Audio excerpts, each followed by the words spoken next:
नमस्कार दोस्तों, आपका स्वागत है आपके अपने YouTube channel study with Ravindra एक कदम शिक्षा की ओर में। तो दोस्तों, जैसे कि आपको पता ही है, हम अपने यूट्यूब चैनल पर DSSB, SSC, Delhi police, KVS, NVS, TGT, PGT, PRT या जो भी अन्य एग्ज़ाम हैं जिनके अंदर जनरल नॉलेज के क्वेश्चंस वगैरह आते हैं, तो हम उसकी डेली टेस्ट सीरीज कर रहे हैं और साथ में हम इसकी एक्सप्लेनेशन भी करते हैं और कौन कौन से इंपॉर्टेंट क्वेश्चंस हैं जो अधिकतर एग्ज़ाम में पूछे गए हैं और आने वाली परीक्षाओं के लिए महत्वपूर्ण, हम आपको वो सभी प्रश्न भी बताते हैं। तो जो भी विद्यार्थी नए हैं हमारे चैनल पर इस समय, तो चैनल को सब्सक्राइब कर लें और बेल आइकन को जरूर दबा लें ताकि आने वाली वीडियो का नोटिफिकेशन टाइम टू टाइम मिलता रहे। तो देखिए, देरी ना करते हुए हम अपनी वीडियो को स्टार्ट करते हैं। तो देखिए, हमारा जो पहला प्रश्न है आज का, जो हम आपके लिए लेके आए हैं, वो हमारा प्रश्न है। तो हम चर्चा करेंगे, भारत में चीन के बीच सीमा रेखा कहलाती है। तो भारत और चीन के बीच में कौन सी सीमा रेखा कहलाती है? तो मैकमोहन रेखा, डूरंज रेखा, लाल रेखा या रेडक्लिफ रेखा। तो देखिए, आपके 4 ऑप्शंस हैं। तो सबसे पहले मैं इसका थोड़ा बेस क्लियर कर देता हूं आपको। देखिए, आपको इंडियन मैप दिख रहा होगा, तो इसके अंदर देखिए हम बताते हैं आपको। सबसे पहले एक एक करके बता देते हैं जो भी रेखाएँ इंपॉर्टेंट होती है एग्ज़ाम के अंदर। तो देखिए, आपको याद भी हो जाएंगी यहाँ से, तो मैं इस तरीके से आपको बताऊँगा। तो देखिए, ये वाली जो रेखा है, ये जो हमारा है, ये हमारा पाकिस्तान है और ये आपको पता ही है, ये हमारा इंडिया पड़ता है। और इसके अंदर देखिए, पहले पाकिस्तान और ये आपका अफ़गानिस्तान पड़ता है, ठीक है ना, अफ़गानिस्तान। तो ये वाला एरिया जो होता है वो अफ़गानिस्तान का है। तो देखिए, ये रेखा जो है, ये अफ़गानिस्तान और पाकिस्तान के बीच की जो रेखा है, तो सबसे पहले जो हमारा भारत था, वो हमारा पाकिस्तान भी हमारे भारत के अंदर था, आपको पता है। तो पहले जो डूरंज जो राज करता था भारत पे, या जो सीमा निर्धारण के लिए भारत में आया था डूरंज, जिसको नियुक्त किया गया था, तो उसने क्या काम करा था, जो अफ़गानिस्तान और हमारे हिंदुस्तान की जो रेखा रखी थी, वो डूरंज ने इसको रेखा बनाई थी। इस डूरंज ने मतलब कि ये सीमा निर्धारित की थी। तो इसलिए क्या करते हैं, जो अफ़गानिस्तान और पाकिस्तान है, इसकी जो बीच की रेखा का नाम डूरंज रेखा रखा गया है, ठीक है ना, क्योंकि ये डूरंज रेखा जो रखी थी वो डूरंज ने रखी थी, ठीक है ना। तो इसलिए अफ़गानिस्तान और पाकिस्तान की जो रेखा है वो डूरंज रेखा है, ठीक है ना। तो इससे हम अच्छी तरह से याद कर लेंगे। अब देखिए, इसके बाद क्या हुआ, भारत आज़ाद हुआ। भारत आज़ाद होने के बाद क्या हुआ, तो भारत के अलग अलग टुकड़े हुए, ठीक है ना। तो भारत के 2 टुकड़े हुए। पाकिस्तान, तो एक तो पाकिस्तान हो गया, एक आपका इंडिया हो गया, जिसको भारत बोला जाता है। हिंदुस्तान को पहले हिंदुस्तान था, समझ लीजिए। तो पहले हिंदुस्तान था, तो इसको पाकिस्तान और इंडिया में बांटा गया अलग अलग। अब क्या हुआ, तो इसमें क्या, रेडक्लिफ को बुलाया गया। रेडक्लिफ ने क्या काम करा, इसका सीमा निर्धारण करी, ठीक है ना। रेडक्लिफ ने सीमा निर्धारण की थी इसकी। तो इसके अंदर फिर क्या था, जो रेडक्लिफ था, तो इसी से ही इसका नाम पड़ा है पाकिस्तान। और इंडिया की जो सीमा रेखा है उसी को कहते हैं रेडक्लिफ रेखा, ठीक है ना। तो भारत और पाकिस्तान की जो रेखा है वो रेडक्लिफ है, ठीक है। अब आ जाते हैं आगे। तो देखिए, चाइना का आपको याद करना पड़ेगा, क्योंकि मेरे को खाली ये 2 पता थी, मैंने इसलिए आपको मैप के द्वारा बताया। तो अब जो थर्ड रह गई, क्योंकि 3 रेखा पूछी जाती हैं, अब 2 तो आपको ये पता चल गई। और जो थर्ड रेखा जो है हमारी, वो हमारी लगती है चाइना से, ठीक है ना। ये जो ये लगती है चाइना से, तो इसको कहते हैं मैकमोहन रेखा, ठीक है ना। इसको क्या कहते हैं, मैकमोहन रेखा, ठीक है। अब ये क्वेश्चन आपके क्लियर हो गया होगा। तो हम अपने प्रश्नों की तरफ बढ़ते हैं, जो कि इसी से संबंधित है, उसको हम हल करते हैं। आप देखिए, तो हमारे जो प्रश्न है, हमारा पहला प्रश्न जो आ गया, वो हमारा प्रश्न ये है, भारत की चीन के बीच सीमा रेखा कहलाती है। भारत और जो चीन के बीच जो सीमा रेखा होती है उसको क्या कहते हैं? तो देखिए, मैकमोहन रेखा, डूरंज रेखा, या फिर आपका या रेडक्लिफ रेखा। तो देखिए, इसका जो सही आंसर हमारा जो होगा, मैंने आपको बताया था, भारत और चीन के बीच में कौन सी रेखा है, आपकी मैकमोहन रेखा पड़ती है। नेक्स्ट क्वेश्चन में बढ़ते हैं। भारत और पाकिस्तान के बीच की सीमा का निर्धारण किसने किया? देखिए, भारत और पाकिस्तान के बीच जो चीन का निर्धारण किसने किया था, सीमा रेखा का निर्धारण लॉर्ड माउंटबेटन ने किया था? नहीं। सर केसरी रेडक्लिफ ने किया था? सर स्टैनफोर्ड रेडक्लिफ ने किया था? या लॉरेंस ने किया था? देखिए, बहुत बढ़िया क्वेश्चन है, क्योंकि कभी कभी वो नाम भी पूछ लेता है, तो हम लोग रेडक्लिफ याद कर लेते हैं खाली। तो सर, ये आपका कोरिल रेडक्लिफ थे, जिन्होंने भारत और पाकिस्तान की सीमा का निर्धारण किया था, ठीक है ना। और जो लॉर्ड माउंटबेटन है, तो ये लॉर्ड माउंटबेटन भी बहुत इंपॉर्टेंट क्वेश्चन है। तो देखिए, इसमें क्या है, जब भारत आज़ाद हुआ था तो उस टाइम पे जो गवर्नर था भारत का, लॉर्ड माउंटबेटन था। तो यहाँ से एक प्रश्न भी बनता है कि भारत का अंतिम गवर्नर जनरल कौन था, तो ये था लॉर्ड माउंटबेटन, ठीक है ना, जो कि ब्रिटिश था, ठीक है। तो ये हो गया। नेक्स्ट आगे चलते हैं क्वेश्चन पे। देखिए डूरंज लाइन, जो डूरंज लाइन है निम्नलिखित दो देशों के बीच है, तो कौन कौन से वो दो देश है हमारे जिनके बीच में ये डूरंज लाइन है। तो पहला भारत और पाकिस्तान, पाकिस्तान और अफ़गानिस्तान, भारत और चीन, और संयुक्त राज्य अमेरिका और मैक्सिको। तो देखिए जो ये रेखा है हमारी भारत और पाकिस्तान और अफ़गानिस्तान के बीच की रेखा को डूरंज रेखा कहते हैं। लेकिन कभी वो एग्ज़ाम में ये पूछ ले, कभी भी एग्ज़ाम में अगर वो ये पूछते हैं कि भारत और अफ़गानिस्तान के बीच की रेखा कौन सी है, एक बार हम और मैप पे चलते हैं। देखिए ये हमारा मैप आ गया है। तो देखिए हमने जो आपको रेखा बताई थी, जो रेखा जो थी अफ़गानिस्तान की, ये जो रेखा है, तो देखिए थोड़ा सा हिस्सा यहाँ पर हल्का सा कटा हुआ है, तो ये अफ़गानिस्तान का थोड़ा सा हिस्सा भारत में भी लगता है, तो इसको डूरंज रेखा ही बोला जाता है। अगर कभी एग्ज़ाम में पूछ लिया जाए भारत और अफ़गानिस्तान के बीच की रेखा को क्या कहा जाता है, तो डूरंज रेखा ही है वो, ठीक है ना।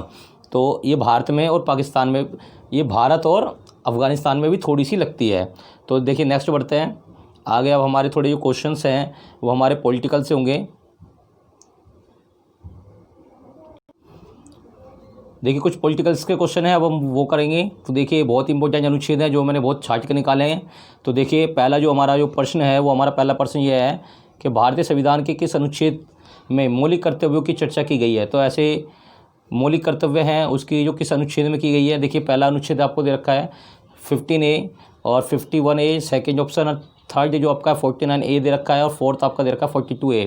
तो देखिए इसका जो सही आंसर क्या होगा, वो होगा अनुच्छेद 51A। तो अनुच्छेद 51A के अंदर हमारे मौलिक कर्तव्यों की चर्चा की गई है। मौलिक कर्तव्य टोटल 11 होते हैं, और यहाँ से एक बहुत इम्पोर्टेंट जो क्वेश्चन बनता है वो ये बनता है कि ये अनुच्छेद 51A है, ये कौन से भाग में है। तो ये भाग 4 में है, ठीक है ना। तो भाग 4 के अंदर है, और भाग 4 का जो भाग का है उसके अंदर मौलिक कर्तव्य के बारे में लिखा हुआ है, ठीक है ना। तो भाग 4 में है और अनुच्छेद 51A में, ठीक है।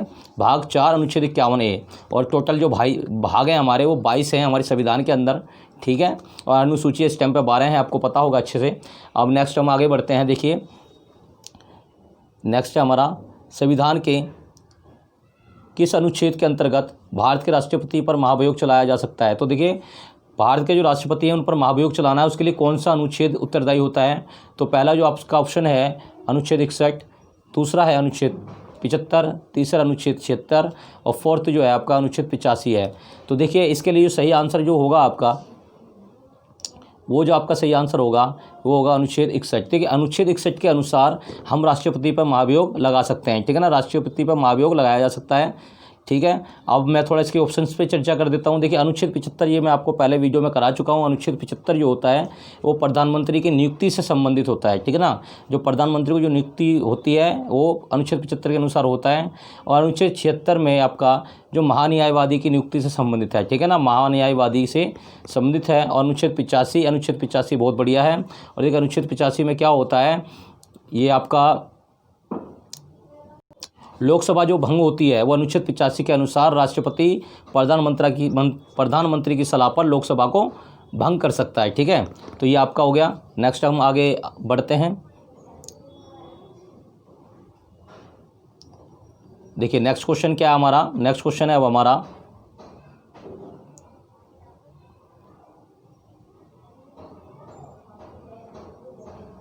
देखिए नेक्स्ट क्वेश्चन पे बढ़ते हैं हम आगे।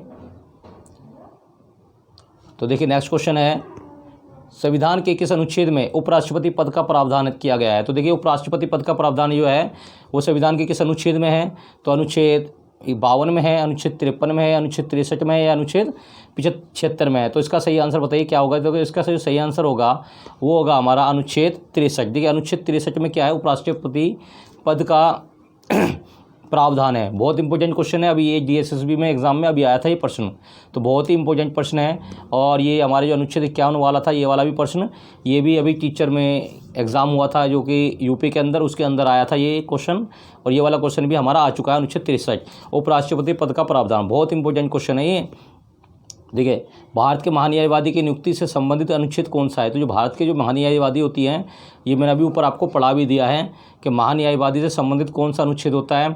तो देखिए ऑप्शन आपका अनुच्छेद 53, अनुच्छेद 63, अनुच्छेद 76 या अनुच्छेद 79। तो इसमें से इसका आपका आंसर सही कौन सा होगा? तो इसका जो सही आंसर होगा, मैंने अभी ऊपर आपको बताया था, अनुच्छेद 76 इसका सही आंसर है। और अनुच्छेद 75 और 76 याद कर लेंगे। 75 में प्रधानमंत्री की नियुक्ति होती है और 76 में जो होता है महान्यायवादी की नियुक्ति होती है, अटॉर्नी जनरल की, ठीक है ना।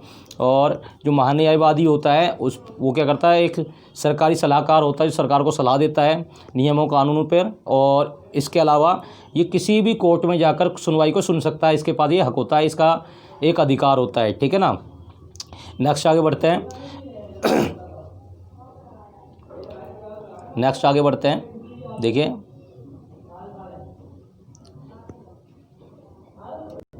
तो नेक्स्ट जो प्रश्न है हमारा वो है, संविधान के किस अनुच्छेद में धन विधेयक की परिभाषा दी गई है? देखिए कौन से बहुत इंपॉर्टेंट क्वेश्चन है। अनुच्छेद 103 में दी गई है धन विधेयक की परिभाषा, अनुच्छेद 109 में दी गई है, अनुच्छेद 110 में दी गई है, या अनुच्छेद 124 में दी गई है? तो देखिए इसका जो सही आंसर है, बताइए क्या होगा इसका जो सही आंसर, आप बताएंगे हमें क्या होगा इसका सही आंसर। तो देखिए इसका सही आंसर अनुच्छेद 103, अनुच्छेद 109, अनुच्छेद 110। तो देखिए इसका जो सही आंसर होगा वो होगा धन विधेयक का अनुच्छेद 110। अनुच्छेद 110 में दिया हुआ है, धन विधेयक की परिभाषा दी गई है अनुच्छेद 110 के अंदर, ठीक है। धन विधेयक जो होता है कहाँ पारित होता है? लोकसभा में पारित होता है, ठीक है ना। ठीक है, अब नेक्स्ट हम आगे बढ़ते हैं। नेक्स्ट क्वेश्चन जो है हमारा हुआ है, संपत्ति का अधिकार संवैधानिक अधिकार है। ये कहाँ बताया गया है, कौन से कानून में है, कौन से अनुच्छेद में है कि संपत्ति का जो अधिकार है वो संवैधानिक अधिकार है, ठीक है ना। तो पहले संपत्ति का जो अधिकार था एक मौलिक अधिकार था, पहले मौलिक अधिकार 7 थे, अब मौलिक अधिकार 6 हैं, ठीक है। अब हम पढ़ेंगे आगे, देखिए कौन से में है, ये अनुच्छेद 28 में है या फिर आपका अनुच्छेद 30 में है, अनुच्छेद 31 में है, या अनुच्छेद 300 का में है। तो देखिए अनुच्छेद 300 का के तहत जो संपत्ति का अधिकार है, 300 का के तहत, तो संपत्ति का जो अधिकार है एक मौलिक अधिकार है, वो मौलिक अधिकार नहीं है, एक संवैधानिक अधिकार है, एक कानूनी अधिकार है। तो अनुच्छेद 300 का के अनुसार। तो आपको ये वीडियो कैसा लगा आप हमारे कमेंट करके ही बताइए। तो जो भी नए विद्यार्थी हैं इसको सब्सक्राइब जरूर कर लें हमारे चैनल को, बेल आइकन को जरूर दबा लें। मैं आपके लिए रोज़ाना नए नए क्वेश्चन लाता हूं, तो मैं फिर दोबारा से देखिए आपके लिए मेहनत करूंगा और फिर और क्वेश्चन लेके आऊँगा नए नए। तो ठीक है, धन्यवाद। आज की वीडियो में केवल इतना ही था।